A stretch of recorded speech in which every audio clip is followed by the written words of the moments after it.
my quick thoughts on this topic, right? It's about managing talent, and it says multi-generational and diverse. So maybe the starting point is, what is diversity all about, right?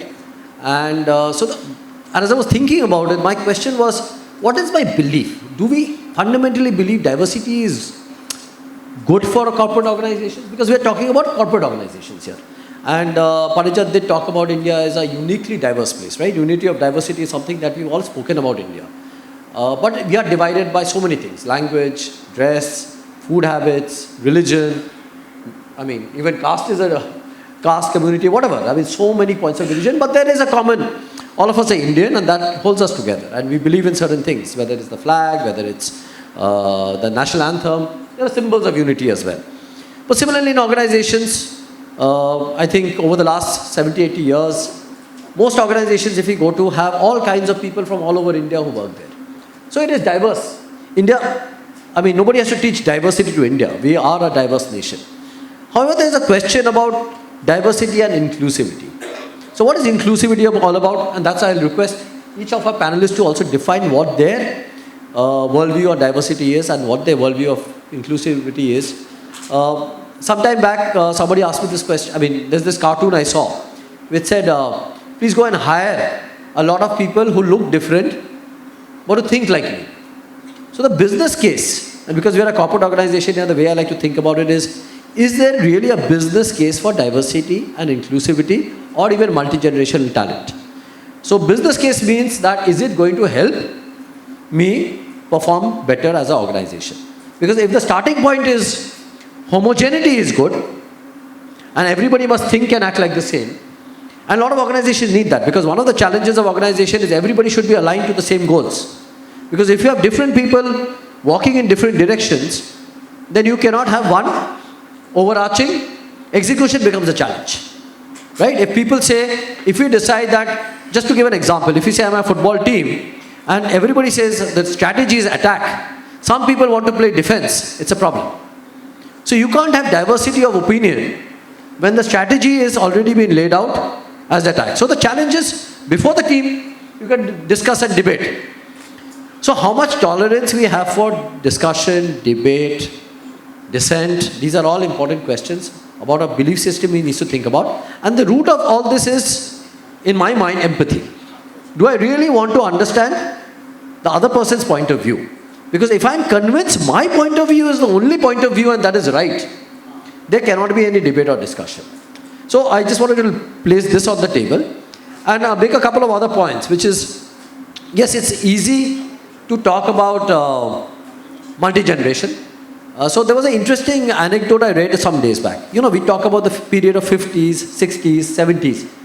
Now what is the difference between 59 and 60? Or 69 and 70? Does the world change between 99 and 2000? And somebody told me, interestingly, the reason we categorize it, one is we have something as human beings, we have something called a categorization bias, right? We like compartments. Okay, this money is for my child's education. This money is for my child's wedding. Or this money is for my foreign travel. Or this money is for my retirement. So we try to keep all our different monies. It's money is money. It doesn't matter. But we keep it in different accounts. And I'm in the financial services industry. We also tell people that keep this money aside for your child's education. Because human beings, all of us, like to think in terms of compartments. And compartments, while they're fine about when we are thinking about how we save our money, but if we look at people as compartments, we say, okay, this person is 70 years old. And my favorite joke is, it doesn't mean a 70-year-old, necessarily cannot perform or not perform, right? That's what we call an age bias. So we have various unconscious biases or biases in us, and that we have to recognize, right? So when we are talking of multi-generational talent, we say, oh, millennials are all like this. Parijat referred to it. You know, father's generation, you know, they see younger people as very different from them. Maybe they do, maybe they don't. There are also examples of fathers who are probably very different from their children. So the question is, does categorization help? It helps us to understand, right? And the allusion I made about 50s, 60s, 70s, actually, you know, the decade comes from our 10 fingers, apparently. So one scientist told us, because we have 10 fingers on our hand, we are conditioned to think in terms of everything in multiples of 10. Right? Our numerical system is also multiples of 10. 10, 20, 30, 40. Right? We think about decades, 10 years. So there are many biases operating with us. So whether it's a bias about, okay, that women can't do sales, or it's a bias that, short people cannot be good leaders, or the bias that people who come from a particular community cannot be, are all, like, yes, people do make fun of Bengalis as stereotypes, they're all lazy. Is that true? Not true? It's up to us to judge. But I like to believe it's different. And is the stereotyping. So the question that happens is, very often when we categorize, we stereotype. And anything we stereotype, probably we miss the larger plot here. While it may be good for a coffee table discussion, it may not be best for how we think about recruiting, attracting, developing and retaining talent. And the purpose here is business performance, corporate performance. So with a few introductory comments, what I talked about, bias, fairness, beliefs, I will request each of my panelists to share their thoughts, and then we'll try and weave around some common points and some differences that we have amongst all of us. So with that, may I request who would like to go first? Ma'am? Sure. So, thank you. Good afternoon, everyone. And a special thanks to Subrat for designing this conference where we can talk about diversity, where we can talk about inclusion. And here I am taking this point multi-generational.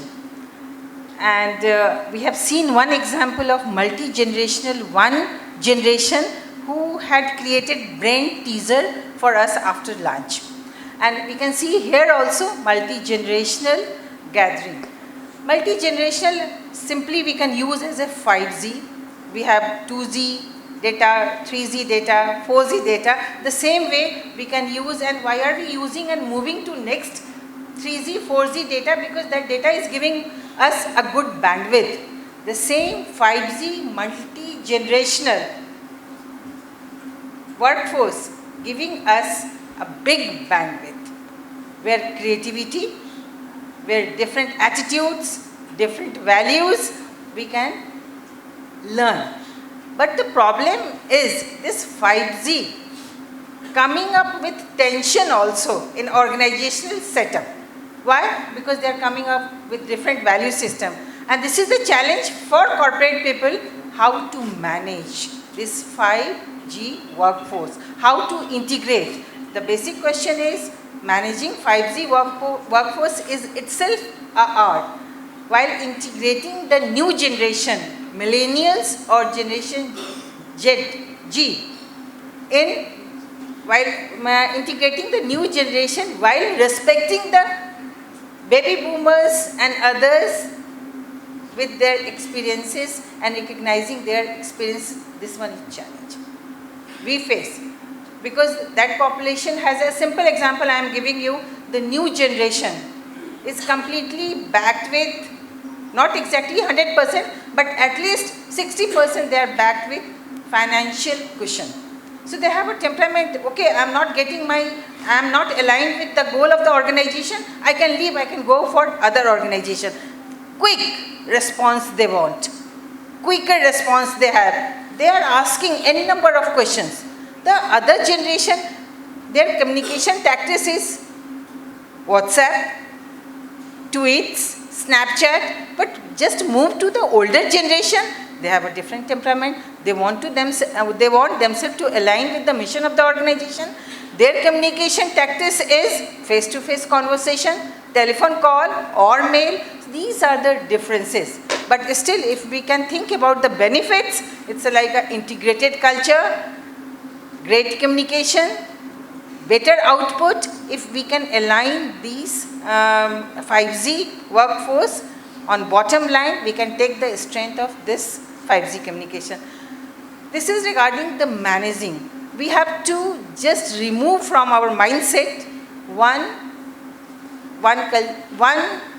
shoe fits all.